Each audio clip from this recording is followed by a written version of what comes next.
Good morning. Welcome, everybody. Dr. Ben here, Functional Medicine Centers. Excited to have you on board. Going to talk about the immune system, going to talk about blood sugar, and how they're intimately connected. So welcome. So glad to have you guys on board today.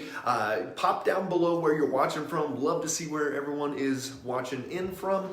Also, if you've got any questions at all as far as the immune system, as far as how to get your body strong, to be able to handle anything out there, or just any questions at all, pop those down below. I will be trying to watch those throughout. If I don't see it pop up, I will get to that at the end of the video. So welcome. Hope you guys had a great weekend and hope you're off to a good start today. All right, so let's get down to it. What we know is that when the blood sugar is higher, the immune system doesn't work as well. And this is why, since all the way back in March, February, even January, when we started seeing these reports come out of China about COVID, we knew that people that had prediabetes and diabetes had higher rates of COVID. People that had high blood pressure, that had cardiovascular disease, all of these things. I have not seen those conditions in somebody that was not having blood sugar spikes. And we've tested tens of thousands of people's blood work. So what we know is that all of the pre-existing conditions that people are having more problems with COVID are actually related to blood sugar. And we see this every single day. This is why I wrote my blood sugar book, Blood Sugar Doesn't Lie. For any of you that have not got this book, drop down below and we'll send you a free one. All you have to do is pop us a Google review and we'll send you a free book in the mail.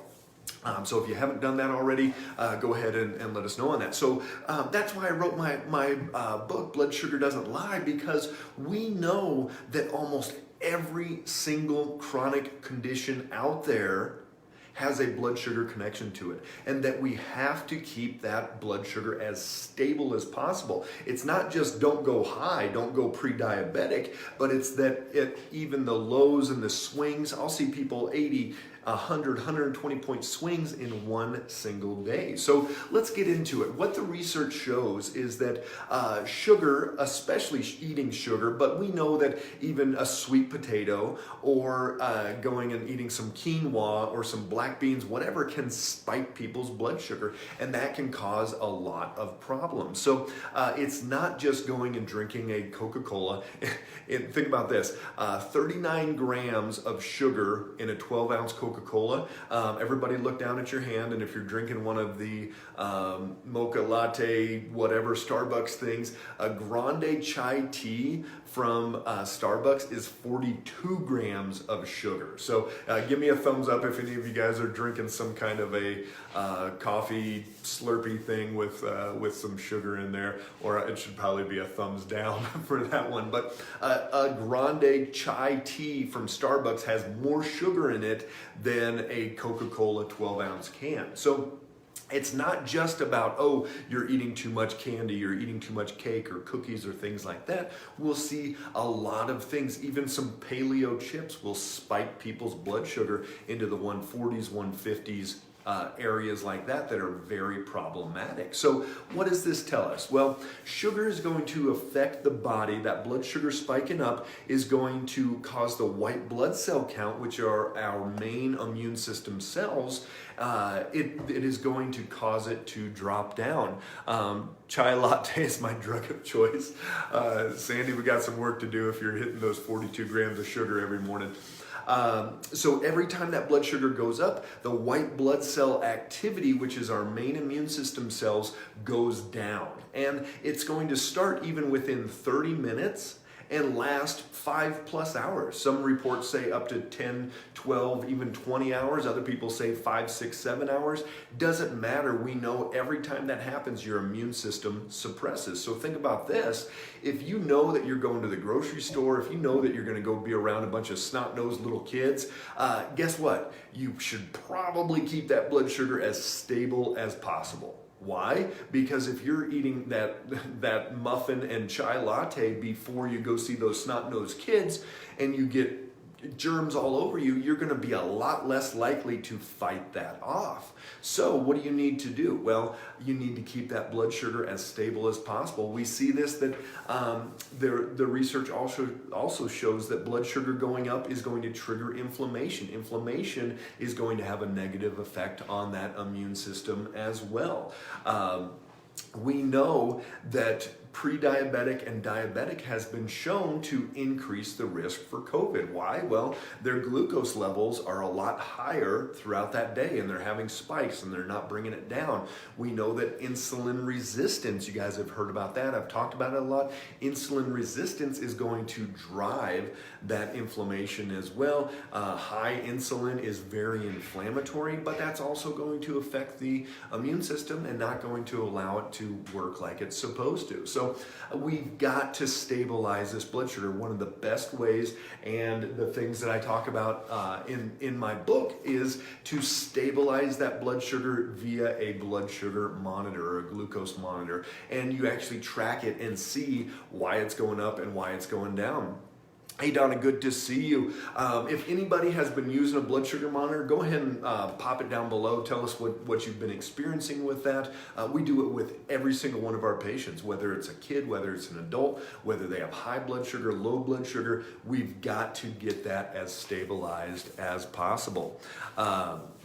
Hey Paula, good to see you out there. So we know that even within 30 minutes of having that blood sugar exposure and that glucose going up, that immune system starts crashing down and can last 5, 6 plus all the way up to 20 hours depending on how extreme it was. So you are going to be more susceptible to germs. You're going to be more susceptible to not being able to fight things off. So what do? Well, you've got to stabilize that blood sugar. Unfortunately, nobody was talking about this at lockdown. Nobody was looking at this and saying, hey, you know what? You've got to keep this stabilized. What is a normal fasting blood sugar, Sherry? We want that 85 to 100 fasting throughout the day. 85 to 110 is where we want that. So nobody was talking about this. Nobody said, hey, stabilize your blood sugar. I take that back. There wasn't one article that I found in Huffington Post that talked about this, but otherwise, Fauci and Gates and the president, all these people were not talking about stabilizing your blood sugar. Tamara, do I recommend keto? I'll put it this way, 99% of our patients never go on keto and don't need to go on keto. So for the vast majority of people, it's not necessary, it's not sustainable, it's extreme, and a lot of people actually don't come out much healthier after it. So that's my take on keto. I've talked about it a bunch in some other videos, but I can do another one later this week on should we do keto or should we not. So we know that we should be encouraging people left and right, stabilize your blood sugar, get out and exercise, drop the weight, do not put on your 15, anybody put on 15 COVID pounds there? Hopefully not, but if you did, again, that should probably be a thumbs down, but if you did put on any of that weight with COVID, you got to do everything you possibly can to get that weight down, stabilize that blood sugar. Hey Lonnie, we just grab them off Amazon. There's some basic ones on Amazon that you can get for those blood sugar monitors.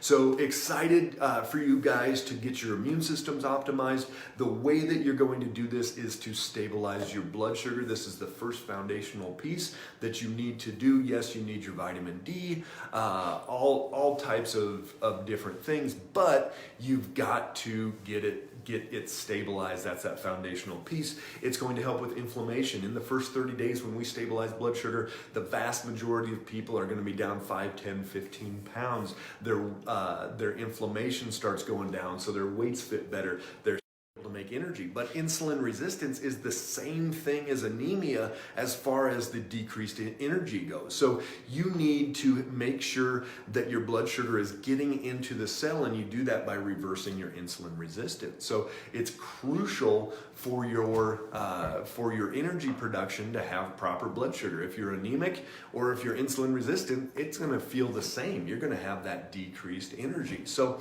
we've got to get it stabilized. We've got to work through getting that blood sugar 85 to 110 all day long. This is a crucial part of your immune system, of your energy, of your weight. All these different systems need it to be stabilized. So thanks for jumping on, guys. Love having you on here. Share this with anybody you know that is worried about their immune system, worried about COVID, worried about what to do, whether they should get a vaccine or not, or if their body is strong enough to fight something off. Whatever it is, send this out to as many people as you possibly can, and we will talk to you guys soon. Stay strong, everybody.